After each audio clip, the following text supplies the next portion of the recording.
Pebbles, may binanggit din ni Atty. Roque na sinabi niya na kaya niyang magpabagsak ng gobyerno. Tama rin po ba ang pagkabasa ko dito sa affidavit po ninyo? Yes po, Mr. Chair. Ang exactly sinabi niya dyan is nagkamali sila, magaling akong magbagsak ng gobyerno. Aha. Oh. Sa tingin mo, kaya po ba niya talaga?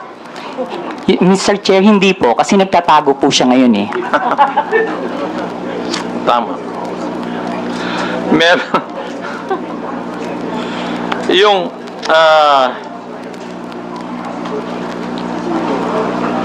Yung sa iyong interpretasyon, Pebbles, nung gabi na yon,